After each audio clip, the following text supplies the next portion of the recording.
final de janeiro a gente já deve ter a divulgação aí do quarto trimestre de 25 para Tesla, Microsoft, Meta, Apple. Então, as 7 magníficas. Já, aqui eu falei só 4, né, mas faz parte dessa lista aí das 7 magníficas, para a gente entender como vai estar aí esse primeiro trimestre para a economia americana, né? Lembrando que a gente tem também, né, pessoal, essa dicotomia. Vou voltar aqui para o gráfico já, tá? A gente já falou aqui do calendário aqui para vocês, ó.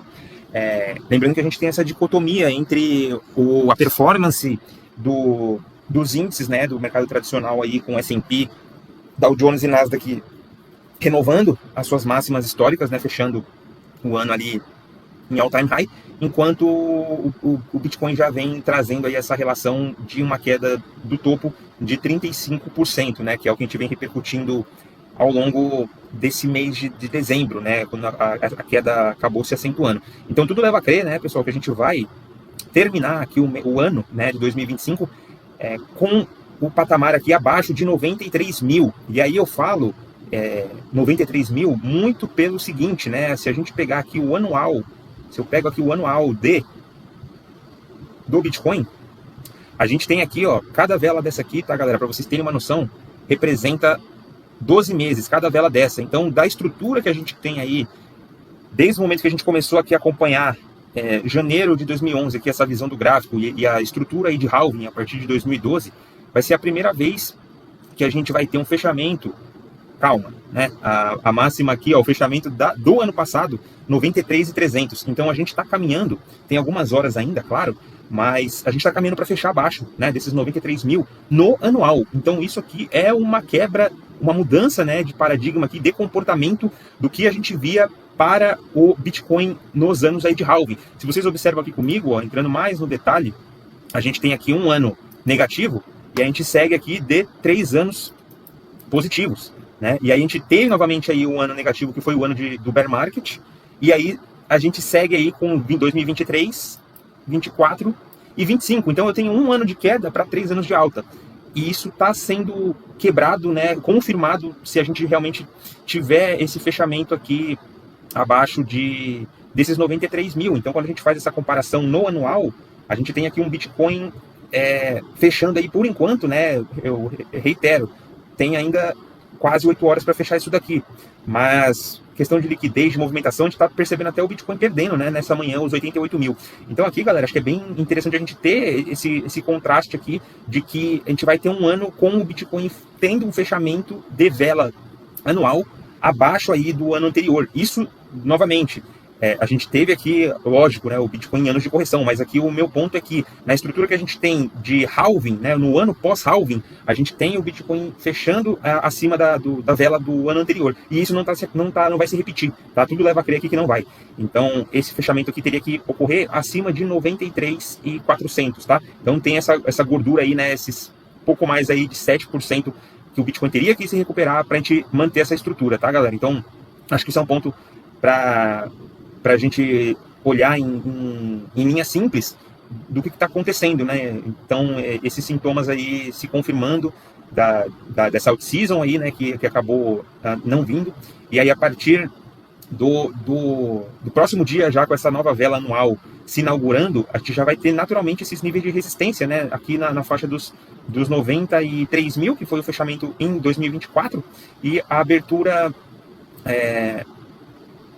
93.300, né? Esse ponto natural aqui, tá? Então, é legal a gente olhar esse momento do mercado até para entender que a gente tem 12 meses para essa vela se desenhar, né, pessoal? Então, por exemplo, quando eu olho isso aqui numa ótica do anual, eu tenho que o topo de 24, ele veio até aqui o 108.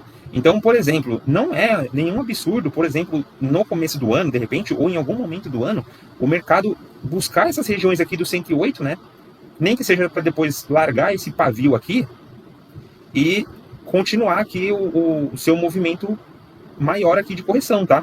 Então, é interessante isso também, né? A gente mostrar que, como a gente tem 12 meses para essa vela se desenvolver, em algum momento a gente pode novamente ter um topo dentro do ano de 2026, mas que também não renove o topo histórico de 126, e a partir disso o mercado ou se acomode nessa faixa aí dos 90 mil, né, que é o que ele está mais próximo aí atualmente, ou eventualmente até tendo essa referência da mínima do ano de 25, que foi aqui no 74.400, né, no auge ali da guerra comercial tarifária, né, com o Trump atirando ali para todo lado.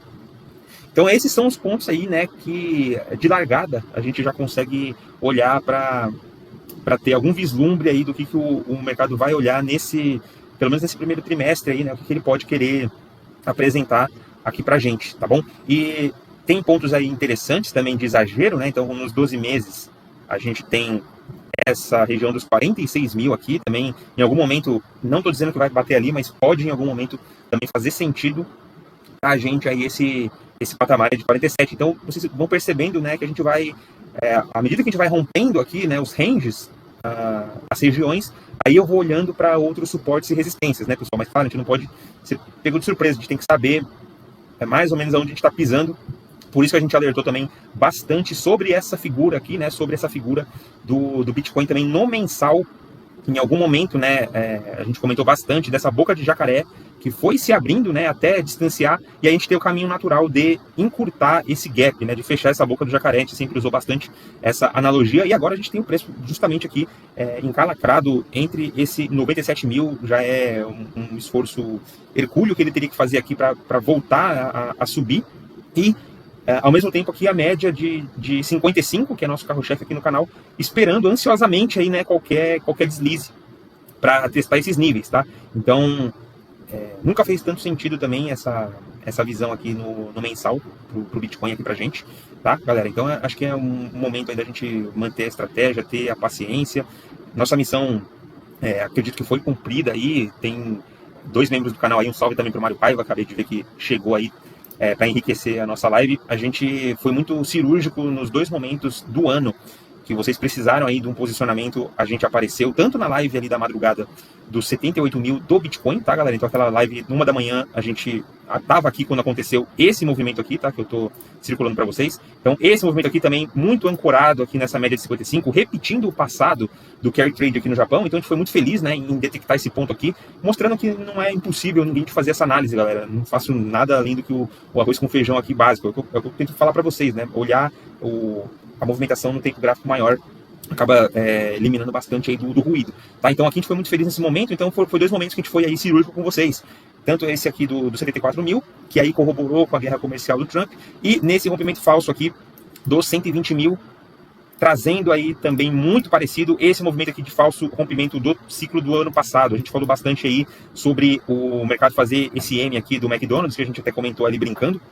E aí a gente teve esses níveis aqui de extrapolação também dentro do gráfico semanal. A gente não teve esse hiato aqui de meses para formar esse outro topo, mas no semanal a gente teve ali essa configuração também. Fomos muito felizes aí de não posicionar nada aí com vocês a partir dos 120 mil, né? Então a partir dali foi só momentos que a gente já detectou esse movimento de venda, e aí juntou com a liquidação de quase 20 bilhões de dólares naquele fatídico 10/10. Esse acabou sendo aí o evento mais nevrálgico aqui pro nosso ano aqui, ó, famoso 10/10 aqui. Eu tô no semanal, foi 6 de outubro a segunda, 10/10 foi a sexta-feira. Então um evento nevrálgico aí. Desde então o mercado nunca mais nunca mais foi o mesmo aqui depois desse sell-off que afetou principalmente as alts, né? A gente ainda tinha o Bitcoin num patamar bem confortável, bem acima ainda dos 110 mil. Eu acho que deu tempo de quem fez um bom balanceamento da carteira, concentrando majoritariamente em Bitcoin e Ethereum, de conseguir navegar bem e não sofrer tanto com essa volatilidade. Agora,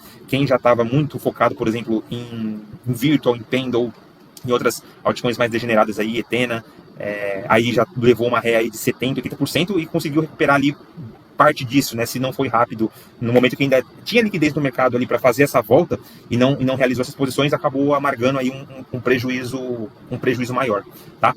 Então, galera, falei aí por 24 minutos, né? Desde do início da live aí. Acho que bacana esse paralelo aí que a gente traçou. Enquanto isso, o Bitcoin vai desbravando aqui 87.300. Quero ouvir vocês também aí dos comentários. Só tem 17 pessoas. Se tiver gente nova aí no canal, dá uma moral pra gente, galera. Quero chegar aqui nos 4.700 nessa live de hoje pra gente fechar o ano com chave de ouro. Tem como vocês darem essa força aí no canal? Principalmente se vocês já conhecem aí há mais tempo a transmissão, já frequentam aí o nosso canal há mais tempo. Dá essa moral aí pra gente bater esses 4.700, beleza?